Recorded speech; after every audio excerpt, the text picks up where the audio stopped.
तो friends, welcome back to my channel. आपने ये कहावत तो सुनी होगी कि थॉट्स बिकम थिंग्स। वैसे ही ये बुक इतनी इम्पोर्टेंट है कि हमारे थॉट्स प्रोसेस में क्या सही है और हमें उससे कैसे डील करना है।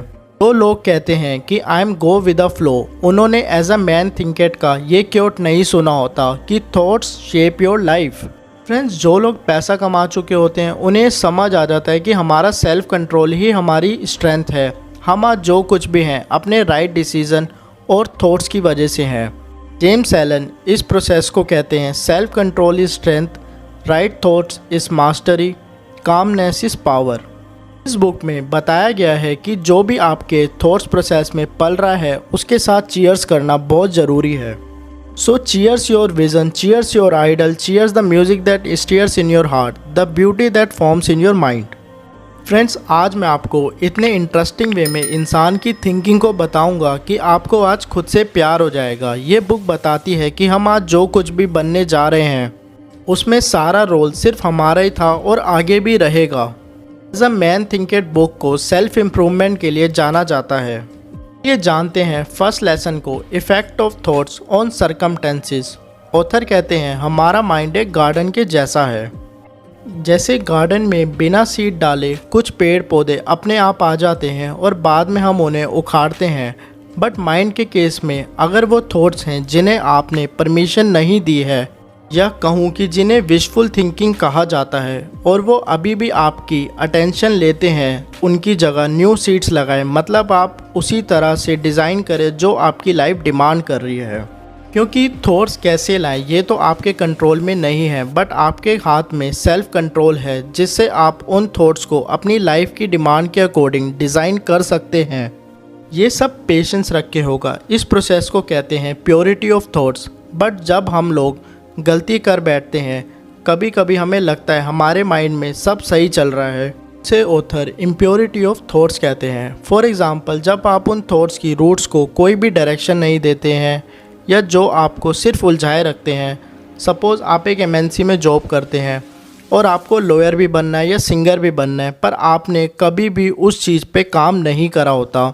भले ही उसे आप पैशन बोलो, पर वो चीज़ पैशन नहीं है जिसे आप कोई भी डायरेक्शन ना दे। ये सिर्फ एक इम्प्योरिटी ऑफ थॉट्स है जो हमें सोशल मीडिया जैसी चीज़ों से हमारे ब्रेन में न्यू रूट्स बनाए जा रही है। इसलिए जेम्स एलन कहते हैं अपने माइंड को एक गार्डन की तरह डिज़ाइन करो और प्योरिटी ऑफ थॉट्स पे action low. Lesson 2 is what you do is the result of what you think. आपने ये बात तो सुनी होगी कि किसी से भी झूठ बोलो पर अपने आप से मत बोलो। जेम्स एलन कहते हैं कि हमारी सिचुएशन हमारी असली दोस्त है। फॉर एग्ज़ाम्पल, एक शुगर पेशेंट को वो सारे हिंट मिलते हैं, जैसे आंखों में पानी आ जाना और कमजोरी फील होना, पर फिर भी वो अपने आप से झूठ बोल के स्वीट्स एंड शुगर बंद नहीं करता। इस बात को और अच्छे से समझाऊं तो जैसे हम लोग रोज़ फ़ोन पे बेफजूल की बात करते हैं, शायद हमारा दोस्त यार हमारी हेल्प करेगा, बट ऐसा बिल्कुल नहीं है। हम उस टाइम पर भी अपनी ईगो सेटिस्फाई कर रहे होते हैं कि देख भाई मैं कितना सीरियस हूँ अपनी लाइफ में, और हम वो काम करने से बच रहे होते हैं जो हमारे थॉट्स हमसे उम्मीद लगाए बैठे होते हैं। इसलिए अभी ये सुन के अपने आप को नेगेटिव मत करिए, जबकि इस टाइम पे अपने आप से ये क्वेश्चन पूछे कि मैं अपने थॉट्स प्रोसेस को कैसे इम्प्रूव करूं। जब कभी भी आप कहीं पे स्टक हो रहे हैं तो आपको सिंपली अपने आप से एक ही क्वेश्चन पूछना है, how can I improve my thoughts. मेरा एक और जो फेवरेट लेसन है इस बुक में, आपके एक्शंस ही बढ़ावा देते हैं अपने थॉट्स प्रोसेस को, जो कि हमारा थर्ड लेसन है थॉट्स एंड पर्पस। मतलब इंसान जैसे शेप देता जाता है अपने थॉट्स एंड पर्पस को फाइंड करने में, वैसी ही वो पर्सनैलिटी डेवलप करता है। You shape the world just as much is shapes you. James Allen कहते हैं एक आदमी सम टोटल ही तो है अपने थॉट्स का। आप कहना चाहते होंगे कि इसका क्या मतलब हुआ, यानी कि हम मोस्टली इन्फ्लुएंस रहते हैं एक्सटर्नल फैक्टर से, जैसे बॉस की बातें, good luck, bad luck, politics, बीवी, गर्लफ्रेंड, बच्चों, ऐसी काफ़ी सारी चीज़ें हमारे माइंड को कंट्रोल करती हैं। वो लोग हमेशा डिप्रेस ज़रूर होते हैं जो अपनी रिस्पॉन्सिबिलिटी से भागते हैं एंड दूसरों को ब्लेम करते हैं। जैसे आपने कुछ लोग देखे होंगे जो गवर्नमेंट्स और हमेशा अपने आसपास के लोगों को ब्लेम करते रहते हैं। But friends, you have to know how to play your cards well. ये थर्ड लेसन में बताया गया है कि अपने थॉट्स पर्पस को अपने एक्शन से लिंक करके चलें, तभी आपका माइंड बहुत स्ट्रॉन्ग फील करता है और आपको स्ट्रॉन्ग आइडियाज़ प्रोवाइड करता है। इसलिए एक्शन के बाद आते हैं अब हमारे फोर्थ लेसन पर, जो कि है thought factor in achievement. Friends, ये लेसन ने हमें सिखाया है कि कुछ भी सक्सेस सेक्रीफाइस के बिना नहीं आती है, जिसे ऑथर कहते हैं let's go of animal desire. अगर आपके दिमाग में हमेशा पॉर्न एंड सेक्स या गंदे ख्याल रहते हैं तो आप कभी भी क्लियर थॉट्स रख ही नहीं पाएंगे। थॉट फैक्टर इन अचीवमेंट के प्रोसेस में first clear your thoughts and इसके बिना आप अपने काम को प्रायोरिटी नहीं दे पाएंगे। जिसे 7 बजते ही वाइन चाहिए या चाहे लाइफ प्रॉब्लम्स को वो इग्नोर कर रहा हो हैप्पी रहने के लिए, पर ऐसे में डिसीजन पावर श्रिंक हो जाती है। इसलिए remember clear your thoughts and let's go of animal desire, otherwise no clarity of thoughts will be. इसलिए अपने थॉट्स को क्लियर करते जाएं जब आप अचीवमेंट की तरफ बढ़ रहे हों।